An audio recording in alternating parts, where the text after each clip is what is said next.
കേരളത്തിന്റെ ആധ്യാത്മിക സാംസ്കാരിക മണ്ഡലങ്ങളിൽ ശ്രേഷ്ഠ സാന്നിധ്യമായിരുന്ന ഭാഗവതകംസം മള്ളിയൂർ ശങ്കരൻ നമ്പൂതിരിയോടുള്ള ആദരവ് പ്രകടിപ്പിക്കുന്നതിനും ചൈതന്യപൂർണമായ സ്മരണ നിലനിർത്തുന്നതിനും മള്ളിയൂർ സ്മൃതി മണ്ഡപവും അനുബന്ധ കർമ്മപരിപാടികളും നടപ്പാക്കുന്നത് സംബന്ധിച്ച രൂപരേഖ മള്ളിയൂർ ജയന്തി ആഘോഷം നടക്കുന്ന ഫെബ്രുവരി 2 മുമ്പായി തയ്യാറാക്കി സർക്കാരിന് സമർപ്പിക്കുവാൻ മോൻസ് ജോസഫ് എംഎൽഎയുടെ അധ്യക്ഷതയിൽ ചേർന്ന ഉന്നതതല യോഗത്തിൽ തീരുമാനമായി. മള്ളിയൂർ സന്നിധിയിൽ നിത്യേനയും വിശേഷങ്ങളിൽ പ്രത്യേകിച്ചും വന്നുചേരുന്ന ആയിരക്കണക്കിന് ജനങ്ങൾക്ക് മള്ളിയൂരിനെ അനുസ്മരിക്കുവാനും ആദരിക്കുവാനും ഉതകുന്ന രീതിയിൽ അദ്ദേഹത്തിന്റെ ഛായാചിത്രവും അദ്ദേഹം നിത്യേന പാരായണം ചെയ്തു വന്ന മഹത് ഗ്രന്ഥങ്ങളും സ്ഥാപിച്ചുള്ള സ്മൃതി മണ്ഡപം നിർമ്മിക്കുന്നതിനാണ് പ്രധാന നിർദ്ദേശം ഉയർന്നത്.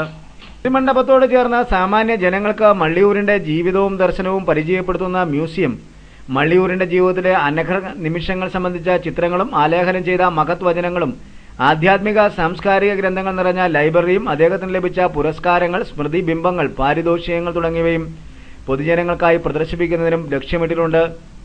ആധുനിക കാലത്തെ തിരക്കേറിയ ജീവിതത്തിൽ നിന്ന് കുറച്ചു നിമിഷങ്ങൾ മാറി നിൽക്കുവാനും മനസ്സിന് കരുത്തും ശാന്തതയും നൽകുന്ന ധ്യാനം, ജപം തുടങ്ങിയവ പരിശീലിക്കുവാനും സഹായിക്കുന്ന ശാന്തസുന്ദരമായ ഒരു ധ്യാന മന്ദിരവും ഈ സ്മൃതി മണ്ഡപത്തിന്റെ ഭാവി പരിപാടിയായി ലക്ഷ്യമിട്ടിട്ടുണ്ട്.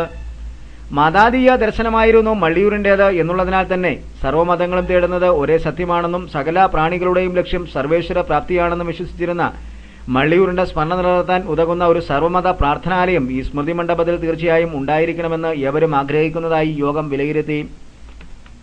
നിത്യേന നൂറുകണക്കിന് ജനങ്ങൾക്ക് ഉപദേശങ്ങളും മാർഗനിർദ്ദേശങ്ങളും സ്വാതന്ത്ര്യവും നൽകിയ മള്ളിയൂരിന്റെ ശക്തി ചൈതന്യവും ശ്രീമദ് ഭാഗവതം എന്ന മഹാഗ്രന്ഥമായിരുന്നു. ഭാഗവത പ്രചാരണമായിരുന്നു അദ്ദേഹത്തിന്റെ ജീവിതം തന്നെ. മഹാഭാഗവതം പോലെ ഉദാത്ത ഗ്രന്ഥങ്ങളുടെയും ഉത്കൃഷ്ട ദർശനങ്ങളുടെയും സാരാംശം സാധാരണ ജനങ്ങളെ, പ്രത്യേകിച്ച് യുവതലമുറയെ പഠിപ്പിക്കേണ്ടത് ആവശ്യമാണെന്ന് തിരിച്ചറിഞ്ഞുകൊണ്ട് ഇത്തരത്തിലുള്ള മതിയായ ക്രമീകരണമൊരുക്കാനും യോഗത്തിൽ തീരുമാനമെടുത്തിട്ടുണ്ട്.